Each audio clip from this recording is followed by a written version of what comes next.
Dans le cadre de concertation que nous avons créé au niveau du ministère de l'Intérieur, ça faisait quand même un long moment où on ne s'est pas réunis. Quoi de plus normal après notre sortie en dehors de la province, il était maintenant le temps de passer en revue toutes les grandes questions de l'ère et la gestion de nos entités. C'est ce qui a pris un peu l'essentiel de la situation au niveau des territoires et des AT. Nous avons passé en revue la situation sécuritaire, nous avons passé en revue les situations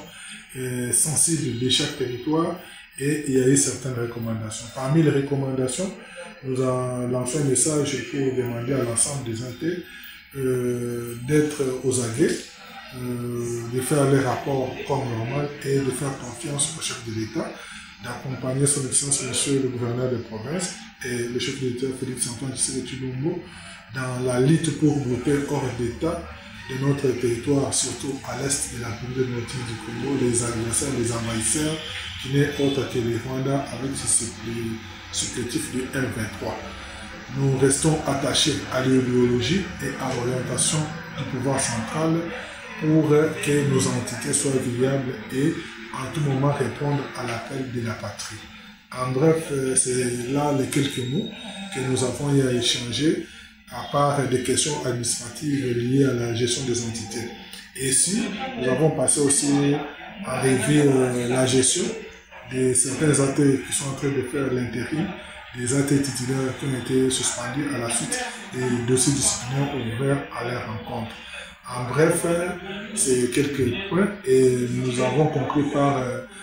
certains conflits coutumiers qui rongent certains territoires où l'ensemble des AT et les techniciens qui sont les chefs de division qui ont donné des propositions et des pistes de solutions dans tous les dossiers.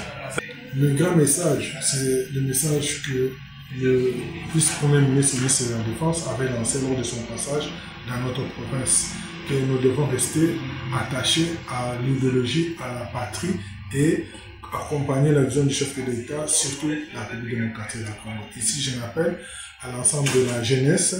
qui est encore forte et qui doivent passer au niveau des territoires pour ceux qui sont à l'intérieur et au niveau de la ville pour ceux qui sont dans la ville de mouvement et suivre les conditions qui ont été fixées pour le recrutement de l'ensemble de la jeunesse et cela se fait déjà dans le calme, dans le respect des règles et dans le bon sens. Nous les appelons au patriotisme, à l'amour de la patrie pour rejoindre les forces armées de la République démocratique du Congo de sorte que nous puissions avoir une armée forte et lutter hors de notre territoire national dans l'ensemble de la République démocratique du Congo. Un message, c'est celui d'accompagner, de soutenir le chef de l'État, de rester dans cette optique, de prier beaucoup pour le chef de l'État, de prier pour le gouverneur, de prier pour l'ensemble du gouvernement au niveau national, d'accompagner nos vaillants soldats et les Wazalendo et de rester à l'écoute et de rester vigilants de sorte qu'ils puissent dénoncer et donner l'information à tout moment à l'ensemble des services ou bien nous atteindre pour tout ce qui est des besoins et des urgences. Les journalistes, nous venons d'une réunion de cadre de concertation de l'administration des territoires de la province de Kasai orientale avec le ministre provincial de l'Intérieur et de la Sécurité. C'est une réunion hebdomadaire effectivement au cours de laquelle nous traitons tous les problèmes de sécurité qui sont dans nos entités respectives. Nous essayons d'échanger sur les problèmes qui se présentent dans nos entités au cours de la semaine et de trouver des solutions adéquates qui peuvent nous permettre de maintenir la paix et la tranquillité dans nos territoires. Nous traitons aussi les problèmes qui sont liés au conflit de pouvoir coutumier afin que l'autorité de l'État soit restaurée à toutes les étapes dans nos entités respectives. En ce qui concerne le contenu de la réunion de ce jour, nous avons, chaque administrateur du territoire, présenté les problèmes qui sont liés à la sécurité dans notre territoire. En général, la situation sécuritaire est calme, nonobstant quelques problèmes spécifiques que chaque administrateur du territoire a soulevés et des orientations qui nous ont été données par le ministre provincial de l'Intérieur et Sécurité. Il nous a donné aussi la restitution par rapport à la mission qu'il a effectuée lors de son absence pendant plus de 30 jours en dehors de la province du Kasaï oriental. Et il y a beaucoup de protocoles d'accord qui ont été signés dans différents domaines. Il nous a dit le domaine de la santé, de l'éducation, de l'énergie, le domaine de l'eau, le domaine de routes d'intérêt local, et que dans les tout prochains mois, beaucoup d'investisseurs vont atterrir ici chez nous dans la province du Kasaï oriental pour matérialiser tous ces contrats qui ont été signés afin que la province du Kasaï oriental puisse avoir une image de développement dans la communauté nationale et même internationale. Le message que je lance dans les populations qui sont au sein de nos entités respectives, c'est de